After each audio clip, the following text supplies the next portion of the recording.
Maggie Thompson had spent the better part of her life in the small, tucked-away town of Pine Creek.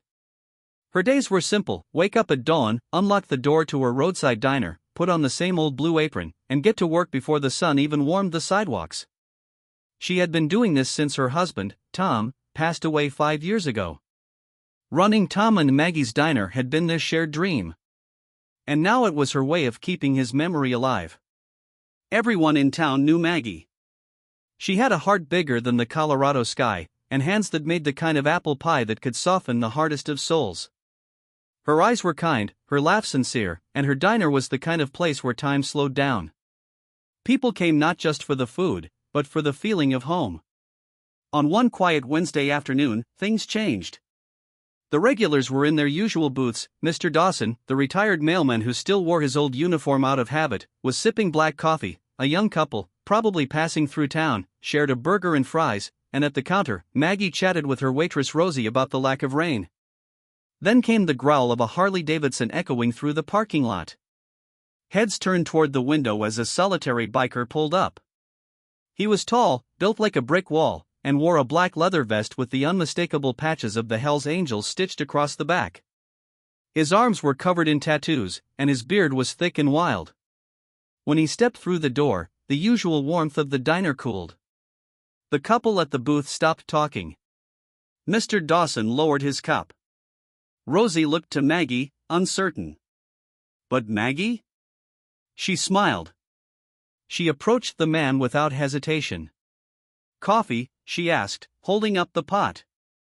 He nodded. "Yes, ma'am. And whatever pie you've got today." "Blueberry." "Just came out of the oven," she replied.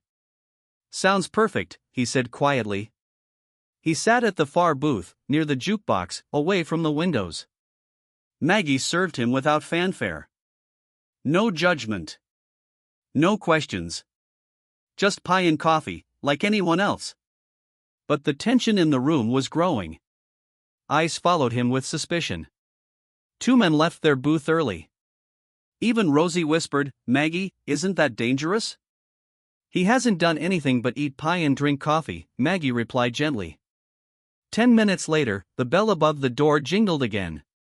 2 police officers entered.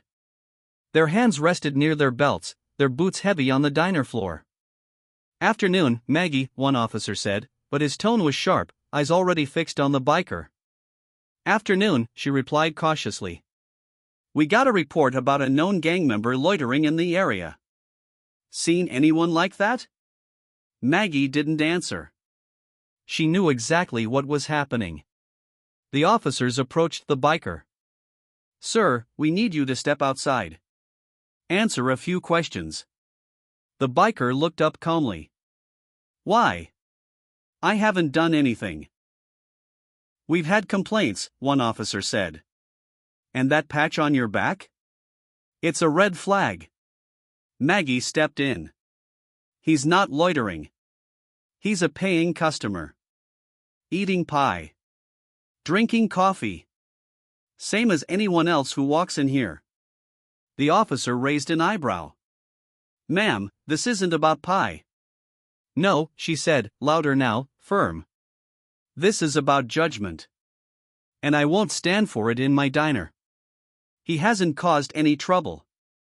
And unless you have a warrant or he's done something illegal, you don't have the right to harass him." The officers glanced at each other. The room was dead silent. The biker didn't say a word. After a tense pause, one of the officers exhaled through his nose. "Fine. We'll keep an eye out. But don't say we didn't warn you." They left. Maggie turned to the biker. "You all right?" He nodded slowly. "More than all right. I'm just not used to people standing up for me." "Well," she said, smiling, "everyone deserves to be treated like a person." He finished his pie, left a $100 bill on the table, and walked toward the door. Before stepping out, he turned back. "You'll be remembered." The next morning started like any other. Maggie arrived before dawn, prepped the kitchen, and fired up the griddle. Rosie came in around 6. They made small talk, like usual. Then, came the rumble. Not one bike. Not two. Dozens. Maggie stepped outside, and her breath caught in her throat. Lined up in front of her diner, stretching down the road in both directions, were over 200 bikers. Their vests were from all kinds of motorcycle clubs, Hells Angels, Bandidos, Mongols, independent riders too. Some looked like they hadn't smiled in years. Others had grins stretching from ear to ear. They were all there for her. Leading them was the same man from the day before. He approached her with a bouquet of daisies in his hand. "These are for you," he said. "For your kindness." Maggie took them, stunned. "What is this?" "We ride across states and get ignored. Feared. Harassed. Yesterday, someone stood up. Not because she had to. Because it was right. We don't forget that." The bikers began entering the diner, 10 at a time to avoid crowding.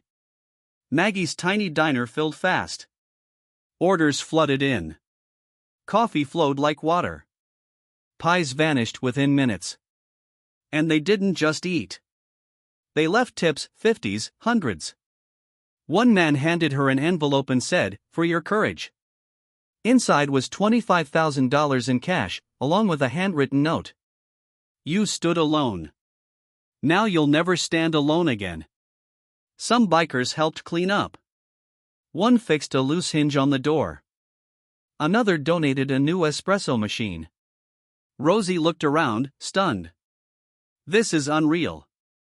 Toward the end of the day, the original biker returned with one final gift, a custom-made black leather vest.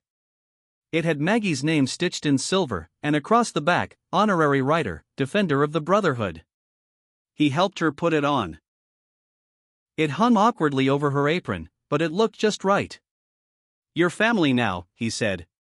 Tears filled her eyes. "I don't know what to say." "You already said it. Yesterday.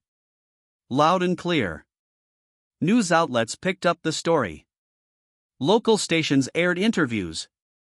Headlines read, "Small-town diner owner stands up for biker, receives unbelievable support." The video of the 200 bikers arriving at the diner went viral within hours. Maggie became an unexpected symbol of fairness, courage, and humanity. But she didn't let it change her. She still made pies from scratch. Still greeted everyone the same. Still wore that same old blue apron, now with a leather vest on top. People came from other states to meet her. Bikers began mailing in patches for her wall. Veterans showed up to shake her hand. A group of women riders gifted her a custom helmet with the words, "Queen of Respect." Even the local police chief showed up, not with apologies, but with gratitude. "You reminded us all what real integrity looks like," he said. The town of Pine Creek, once wary of outsiders, shifted. Perceptions changed. Fears softened. The line between them and us blurred. People remembered what it meant to treat strangers like neighbors. Maggie's diner got a new sign. It didn't replace the old one, just sat below it. Maggie's Brotherhood Cafe, respect served daily. Years later, a reporter asked her, "Were you scared that day? Standing up to the officers?" She laughed softly. "Of course I was. But I was more scared of staying silent. You can't run a place like this, where people trust you to serve them, if you're only going to serve the ones who look a certain way." They asked her if she thought of herself as a hero. "Lord, no. I just make pies. But if standing up for what's right makes me a hero, then maybe we need a lot more pie makers." And that's the thing about Maggie's story. It wasn't about bikes or patches or pie. It wasn't even about courage, not really. It was about humanity. About remembering that we all want to feel safe, seen, and respected.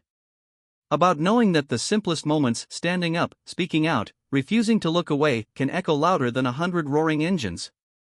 Maggie didn't do it for recognition. She didn't expect anything in return. But the brotherhood she showed a stranger came back 200 strong. And in doing so, they didn't just repay kindness. They reminded the world what it looks like.